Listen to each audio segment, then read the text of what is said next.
Morning Odisha आसंतु आजिर मुख्य खबर उपरे नजर पकाइबा पूर्वरु आपणक भल पाइबा स्वरूप गोटे गोटे लाइक निश्चय करिवे एवं चैनल को सब्सक्राइब करिवे। नंबर 1 आज ओडिशा आसिबे प्रधानमंत्री मोदी। आज ओडिशा आसिबे प्रधानमंत्री नरेंद्र मोदी। जाजीपुर चंडीखोल बेणापुर ठारे विभिन्न प्रकल्प उद्घाटन और शिलान्यास करिवे प्रधानमंत्री। एथिसह सेठारे आयोजित विराट साधारण सभार उद्बोधन देबे। मोदी गस्त को आखि आगर रखी प्रशासन पक्षरु प्रस्तुति जोरदार करा जायछि। समावेश स्थल बेणापुर पड़िया को जाई सुरक्षा व्यवस्था तदारख करछन्ती police DG Arun Sarangi. DGP सह थिले केन्द्रांचल आईन आशीष सिंह, जाजीपुर एसपी विनीत अग्रवाल समेत वरिष्ठ पुलिस अधिकारी। नंबर 2 श्रीमंदिर रे पशिले अणहिंदू 9 जन को अटक रखिला पुलिस। श्रीमंदिर भितर अणहिंदू तथा विदेशी प्रवेश अभियोग। जणे कि 2 जन नुहंती 4 जन अणहिंदू आज श्रीमंदिर भितर प्रवेश करिथिबा अभियोग होईछि। कुहा जायछि एमाने समस्त बांग्लादेशर। सेमानकर पासपोर्ट और परिचय पत्र जांच रही तथ्य मिलिछि। सेमाने मोट 9 जन आसीथिबा बेले 4 जन मंदिर भितर को बसिथिले, अन्य 5 जन बाहर थिले। एही 9 जन को सिंहद्वार थाना पुलिस अटक रखिछि। नंबर 3 140 कोटी देशवासी हेउछन्ती मो परिवार कहिले प्रधानमंत्री। मंच उपरे देश को परिवार कहिले प्रधानमंत्री नरेंद्र मोदी। सेपटे सोशल मीडिया प्लेटफॉर्म एक्स रे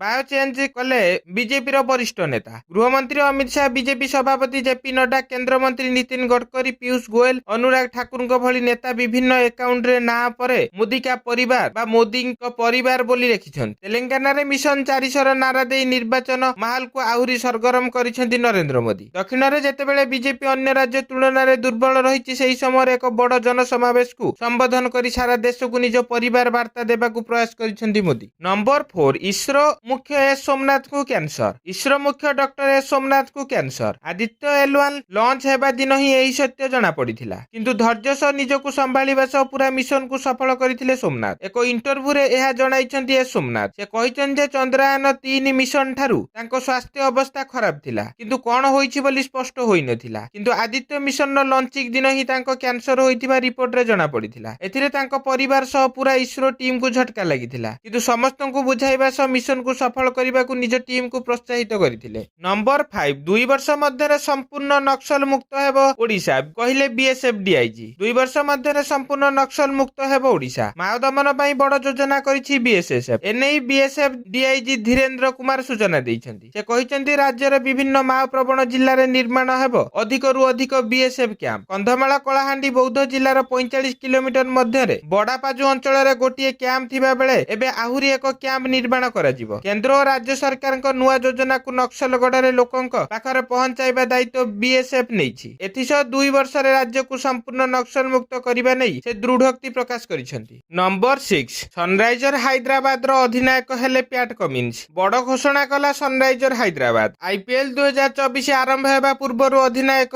बाछिला सनराइजर हैदराबाद। ऑस्ट्रेलिया क्रिकेट दलर star cricketer PAT Cummins IPL 2024 पई दलर अधिनायक हेबो बोली घोषणा कला सनराइजर हैदराबाद। नीलामी रे 20.50 कोटी टंका रे किना जाइथिबा कमिन्स दक्षिण आफ्रिकार अंतर्जातीय खेलाड़ी एडेन माक्रम को स्थान नेबे। सनराइजर्स हैदराबाद एक्स माध्यम रे ही बड़ घोषणा करिछि। पैट कमिन्स को बेस प्राइस 2 कोटी थिबा बेले तांको सनराइजर हैदराबाद 20 कोटी 50 लाख रे किनिबा चर्चार विषय पालटिथिला। नंबर 7 राज्यर उर्दू शिक्षकक मासिक पारिश्रमिक 7400 रु 15000 टंका को वृद्धि। राज्यर उच्च प्राथमिक मध्य इंग्राजी विद्यालय गुड़िक नियोजित उर्दू शिक्षक एवं सरकारी पूर्ण अनुदान और नूतन अनुदान प्राप्त उच्च विद्यालय कार्यरत उर्दू संबल शिक्षक मानक मासिक पारिश्रम को राज्य सरकार 7400 टंका रु 15000 टंका को वृद्धि करिसेंती बोली मुख्यमंत्री श्री नवीन पट्टनायक घोषणा करिसेंती। 5T अध्यक्ष कार्तिक पांडियान जिला गस्त अवसर राज्यर विभिन्न अंचल रे नियोजित थिबा उर्दू शिक्षक माने सेमानक असुविधा संपर्क रे अध्यक्षक दृष्टि आकर्षण करिथिले।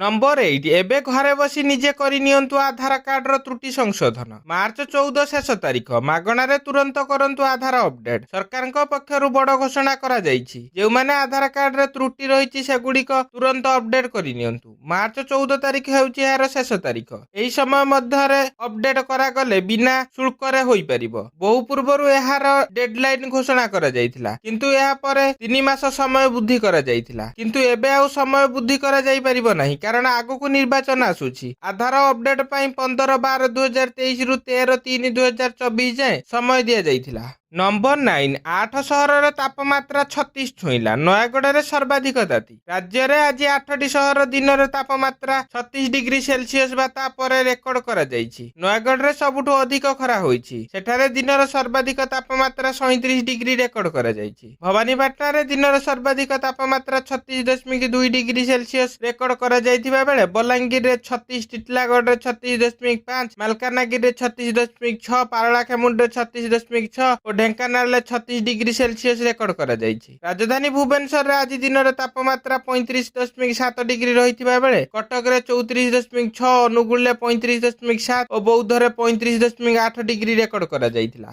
ନମ୍ବର 10 ଟଙ୍କା ନେଇ ଭୋଟ ଦେଲେ ଜନପ୍ରତିନିଧିଙ୍କ ଉପରେ ଲାଗିବ ମାମଲା, କହିଲେ ସୁପ୍ରିମକୋର୍ଟ। ଟଙ୍କା ନେଇ ଭୋଟ ଦେଲେ ଜନପ୍ରତିନିଧିଙ୍କ ଉପରେ ଲାଗିବ ମାମଲା। ସଂସଦ ବିଧାନସଭାରେ ଭୋଟ କିମ୍ବା ପ୍ରଶ୍ନ ପାଇଁ ଲାଞ୍ଚ ନେଲେ ମାମଲା। ସଂସଦ ବିଧାୟକଙ୍କୁ କୌଣସି ଆଇନଗତ ସଂରକ୍ଷଣ ଦିଆଯିବନି। ସୁପ୍ରିମକୋର୍ଟଙ୍କ 7 ଜଣିଆ ଖଣ୍ଡପୀଠ ଐତିହାସିକ ରାୟ। 1998ର ପୂର୍ବ ରାୟକୁ ବଦଳାଇଲେ ସୁପ୍ରିମକୋର୍ଟ। ଜନପ୍ରତିନିଧିଙ୍କ ଏଭଳି ଦୁର୍ନୀତି ଗଣତନ୍ତ୍ରକୁ ଧ୍ୱଂସ କରୁଛି, କହିଲେ ସିଜେଆଇ।